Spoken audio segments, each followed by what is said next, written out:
I see this as a three-sided endeavor. So obviously there's the advancement people like yourselves.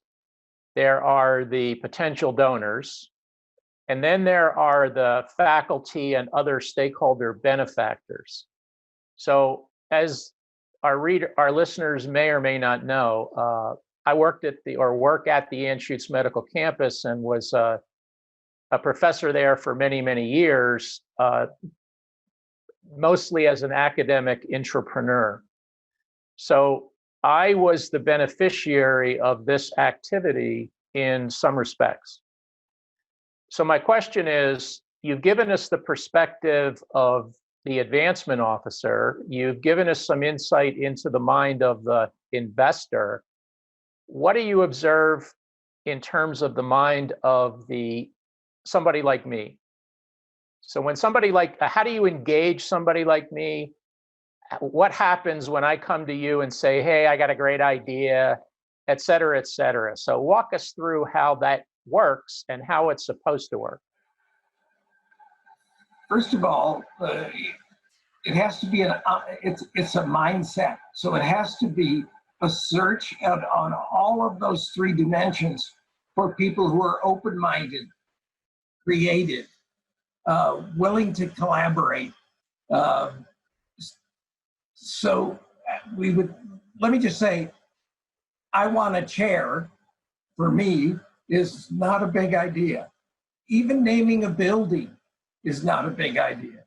What's going to be transformed within the building? What is the patient experience going to be? That's a big idea. So when we go out, we speak to our leaders, we ask who are the most creative, innovative thinkers, and you were one of them, and we gather that group, and we do what Scott does best, I think, in the country, and that is a visioning exercise run through ideation.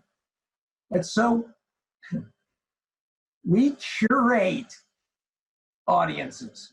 We create safe spaces for conversation. And in that sense, we're selecting exciting, passionate researchers and educators and clinicians so that they can meet entrepreneurs where they are. If that answers. Yeah, I mean, a third of the faculty think what we do is unethical. They don't want anything to do with us. A third of the faculty will take money should we find benefactors, but they don't really want to work. And a third will really lean in with us. And so that's the thing that everyone on this call needs to understand is there is a perception that advancement people have a line of people that just want to give money away. That's not true. All right. It's just not. And so there's going to be partnership, there's going to be work, and there's going to be a lot of failure. There is, right? That $343 million, 5 gifts, 5 represented $200 million last year. And so what we do is manage expectations and egos. The God complex is alive and well at CU Anschutz. And we're managing expectations and egos.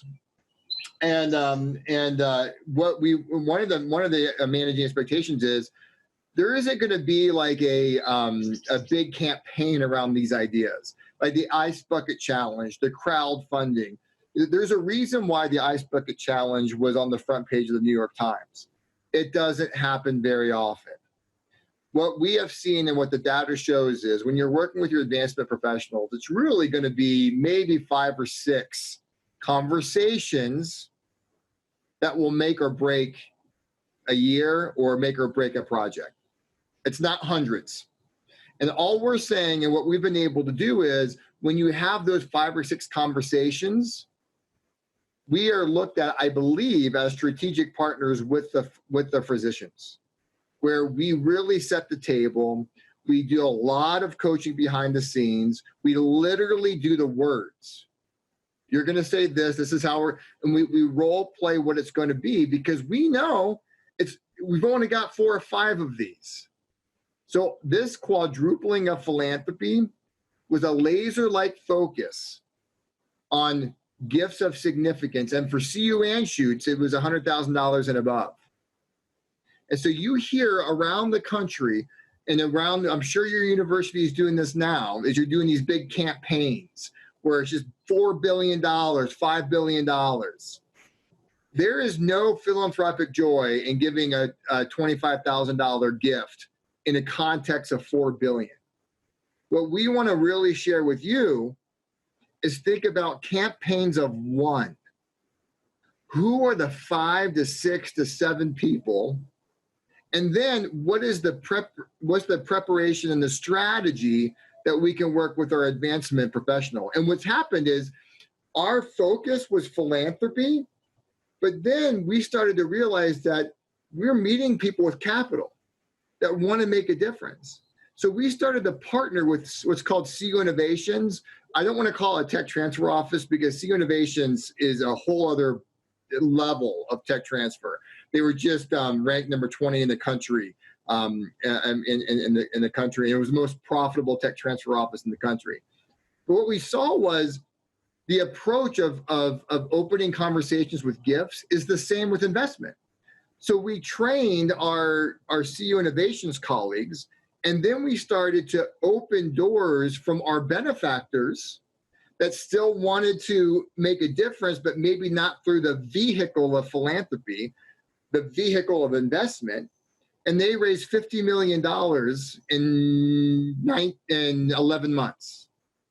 And they would say 100% of those investments came from referrals from our team. So that goes again versus abundance versus scarcity.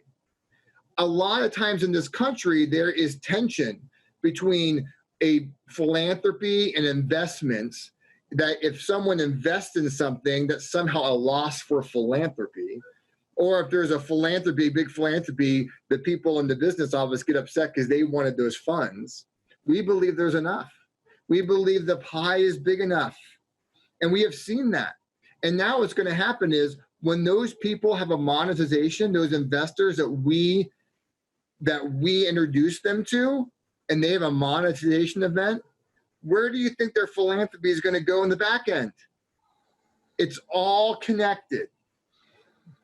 Yeah, and I would add to that is focus on the idea. A big, we tend in this country to talk about big.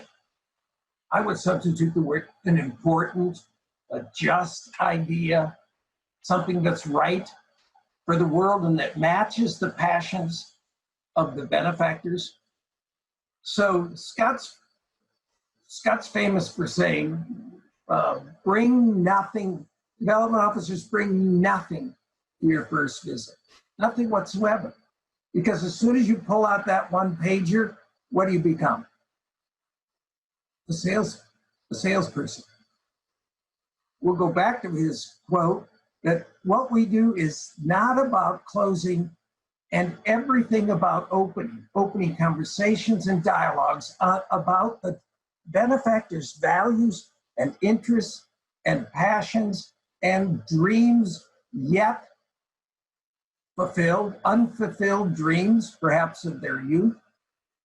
So we're plumbing values. We're discerning. We're not telling and selling. We're creating ideas that are so powerful that they have pull. So we always say, stop selling, start compelling. And I would say that, I'm just going to guess, that matches perfectly with the physician entrepreneurs in your audience.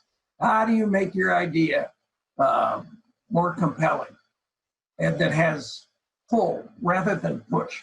People are tired of being pushed. We're tired of being manipulated politically for our votes and economically for our consumerism and philanthropically just for our money. We're tired of it. And when you go to your investors, there needs to be some humility.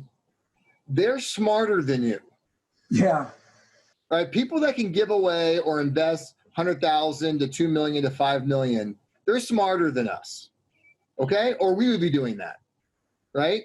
And so they've seen every game, they've seen every single way to remove their money from their pocketbooks. We believe in complete authenticity. We believe in forward thinking. We believe of complete transparency. So I'd start the presentation on the 3,303 foot slide. We'll talk about a framework of how we get ideas.